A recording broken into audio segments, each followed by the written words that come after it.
Сәлеметсіздер ме оқушылар? Бүгінгі сабағымыздың тақырыбы қызыл кітапқа енген гүлдер. Ребята, тема сегодняшнего урока – цветы, занесенные в Красную книгу. Сегодня прочитаем о цветах, занесенных в Красную книгу, и научимся выборочно записывать важную информацию. Бүгінгі өтетін жаңа сөздер: гүлзар – газон, раушангүл – роза, тыкенек – колючий, сирек – редкий, теру – это собирать. Сурет арқылы қайталайық.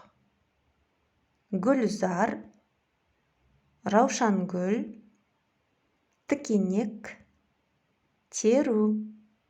Тағы бір рет оқиық. Гүлзар, раушангүл, тыкенек, теру. Жақсы балалар, жаңа сөздерді сөздікке жазамыз және есте сақтаймыз. Келесі бірінші тапсырма: сөйлемдерді жаңа сөздермен толықтыр. Ребята, в этом задании вам нужно прочитать предложение, самостоятельно его перевести, затем дополнить эти предложения с новыми словами гүлзар, сирек и теру. Приостановите видео и попробуйте это сделать. Енді өз жауабымызды тексерейік. Давайте проверим ваше предложение. Бірінші, тауға барып бүлдірген теру маған қатты ұнайды. Екінші, гүлзар түрлі гүлдерді өсіретін орын. Үшінші, лала гүл сирек кездесетін өсімдік. Жақсы балалар, сіздердің жауаптарың дұрыс деген ойдамын. Ребята, я думаю, у всех у вас ответы правильные. Енді келесі екінші тапсырма, мәтіндерді оқимыз. Ребята, во втором задании по учебнику вам даны 3 текста, которые нужно прочитать. Бірге оқиық. Бірінші, лалагүл. Лалагүл көп жылдық өсімдік. Қазақстанда кездесетін жалғыз түрі бұйра лалагүл. Ол Жетісу жерінде кездеседі. Ол орманды, таулы, шалғынды жерлерде өседі. Биіктігі 60-100 сантиметр. Сабағы түкті. Жапырағының ұзындығы 8-10 сантиметр. Гүлдері ірі болады. Ашық қызыл, қызыл-сары түсті қара дақтары бар. Одан дәрі жасайды. Лалагүл қызыл кітапқа енгізілген. Келесі, итмұрын.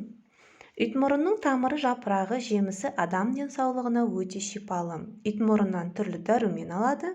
Ол иммунитетті көтеруге, тұмауды емдеуге пайдалы. Бұтағы тікенекті, биіктігі шамамен 2 метрдей. Ол Қазақстанның барлық таулы аймағында өседі. Итмұрынның ақ қызғылт, сары түсті гүлі бар. Келесі, кеш қызғалдақ. Кеш қызғалдақ көп жылдық өсімдік. Оны Қазақстанның Іле алатауынан кездестіруге болады. Далалы жерде өседі. Биіктігі 5-15 сантиметр. Жуашығы жұмыртқа тәрізді, жуандығы 3 сантиметрдей. Сырты қара қоңыр. Жапырақтары жіңішке және ұзын. Гүлі ақ, өте сирек сары түсті болады. Кеш қызғалдақ өте сирек кездесетін түр. Қазақстанның қызыл кітабына енгізілген. Жақсы балалар, мәтінді өз бетімізше оқимыз. Ребята, прочитайте самостоятельно 3 текста. Ознакомьтесь с переводом.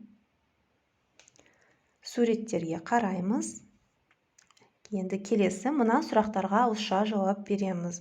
Вам нужно будет на эти вопросы ответить устно.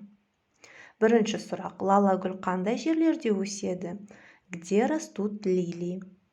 Екінші, итмұрынның биіктігі қанша? Какая высота у шиповника? Үшінші, кеш қызғалдағын қай жерде кездестіруге болады? Где встречаются поздние тюльпаны? Төртінші, иммунитетті көтеріп, тұмаудан емдейтін қай өсімдік? Какое растение повышает иммунитет и лечит от простуды? Ребята, вместо выделенных вопросительных слов ставите свои ответы. Затем целое предложение голосовым сообщением отправляете своему учителю.